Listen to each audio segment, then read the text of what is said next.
since you signed John Lynch's, whenever he talks about you, he talks about how you never stop moving. Mm-hmm. You know, until there's a whistle, or maybe you keep going after the whistle. But is that just the way you've been trained, or where did you pick that up? Yeah, pretty much since my rookie year, I had a coach who was actually the same coach as Jeff Ganina, our D-line coach. He pretty much just trained us to run to the ball. You know, it gives us every opportunity to make more plays, and it's just it became a habit, and it's something that I try to help the young guys. You know, I let them know that it's a way for them to either make the team or, you know, stand out on film. It's a way to get your stats up, and it's just kind of something that I live by. So it's a standard that I try to hold myself to. Aaron Lynch said you've become a leader in your room. Is that a natural position for you? Is that something that kind of happened here? I think just kind of being you know, being an older guy in the room is just one of those things that just, you know, naturally as humans we gravitate towards. But you know, I think it's cool. I'm a quiet guy, but at the same time, if you have any questions, you know, I'm really one of those people you can't be afraid to talk to. I'm a pretty easygoing guy, so you know, I take pride in that too, though. You know, if somebody's, you know, if somebody's not on the same page, I really feel like I'm a part of that reason. So I'm here to make sure that everybody's, you know, on the same page, and being, you know, we can, you know, be on the same page. You were working at the start of practice with Camaraderie, and it looked like about his hand movements and placement and stuff. What do you see out of his game? He's tough. He's an instinctive player, and he's very, very strong. Like I think deceptively strong. I think he doesn't even know his own strength, but he's definitely a player that can, you know, that you can kind of play all over. Pretty versatile.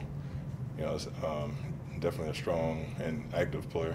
What is it about your style of play, your skill set that fits this system? You know, I think something specifically is like my last year in Houston.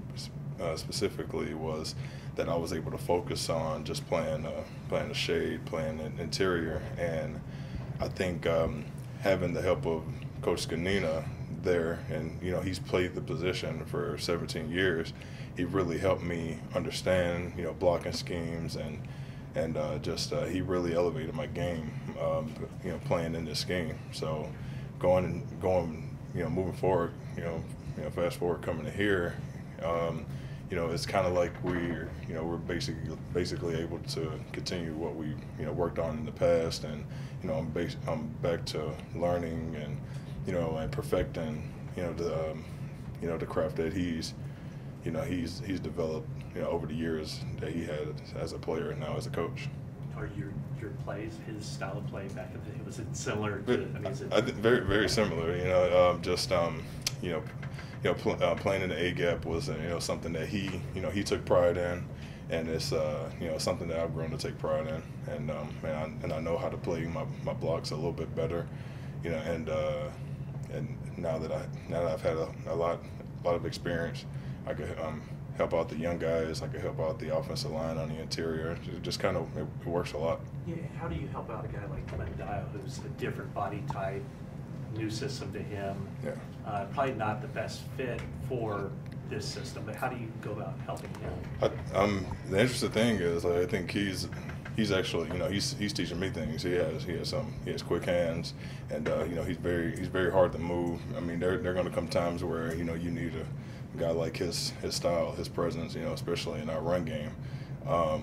But you know, he's actually teaching me things, which is the crazy thing. And but I think he'll definitely be able to, you know, adjust. You know, he just needs a little bit more time. You know, I mean, the more reps we get, and the way Coach Ganina has us, you know, getting reps, I think it's been working out really good. Earl, new team for you, new team for a lot of players on both sides of the ball. Can you talk a little bit about the camaraderie between you and the guys on and off the field? I think it's interesting. It's a great question, because, you know, you kind of, when you first come in, there's like that honeymoon phase. You know, everybody's like, oh, you know, getting along well and stuff. But then you get on the field, you get an opportunity to learn how, you know, players play, and you get to just, you know, get a feel for how everyone's, you know, style of play is. But, you know, on and off the field is, I think it's just an interesting dynamic. I think everybody gets along, and so far everybody's been able to communicate.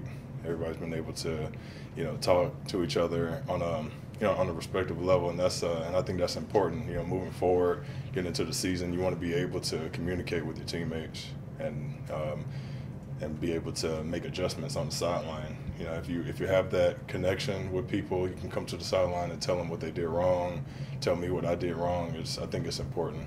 Does this feel like a veteran team because of Poyer, because of Garçon's, you know, they lost a lot of games last year, but it just feels like they added so many veterans. It feels like you guys have been around.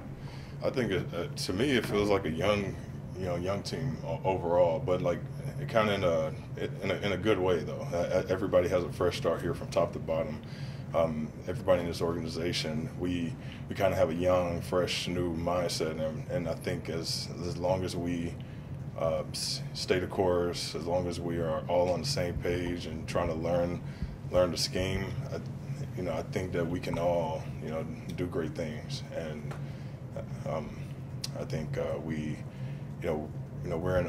all in a new system. You know, everybody's learning a new system together, and I think that's what makes it interesting. But I think, you know, everybody's picking it up. Everybody's trying to learn fast, and they're playing as fast as they can, making sure that they get the schemes down. To follow up, you said you've learned some stuff from Quentin Dial. Anything you can share from us that he's kind of taught you?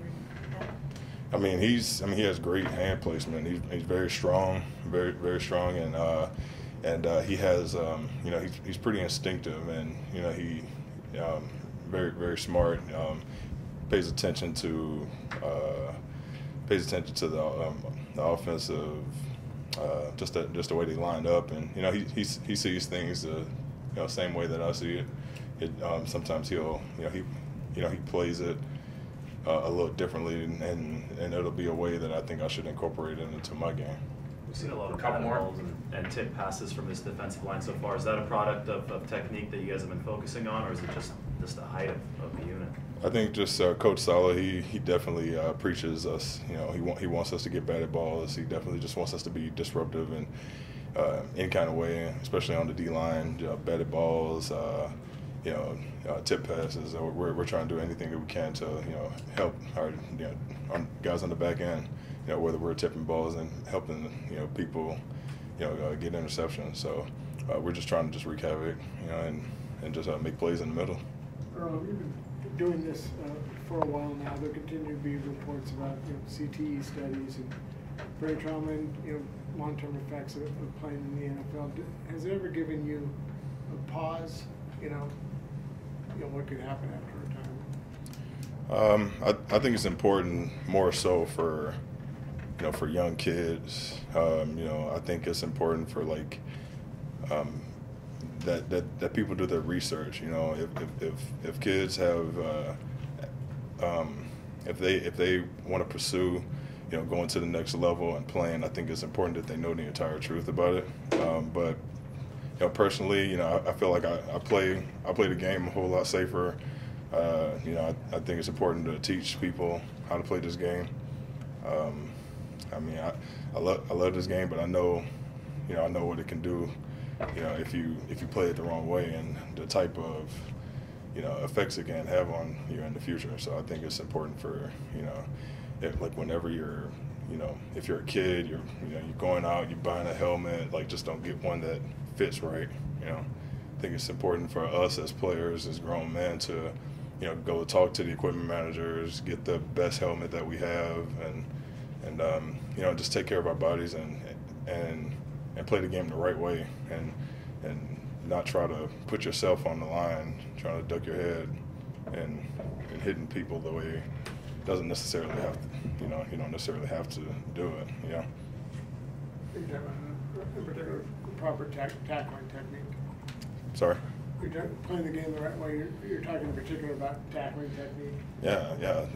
You know, there's certain ways to do it, and honestly, I kind of, you know, I feel kind of bad, like, because there are some people in the league now that have gotten to the league, you know, being taught that way, you know, playing that way, and because it creates opportunities for you to play on the college level, but now it's creating penalties, you know, and that's what you don't need. And so it just, I think it kind of creates a different way to evaluate players, and I think it's important to, you know, play smarter, and it helps out your team if you're not, you know, hurting your team. All right. Thanks, Earl. Thank you.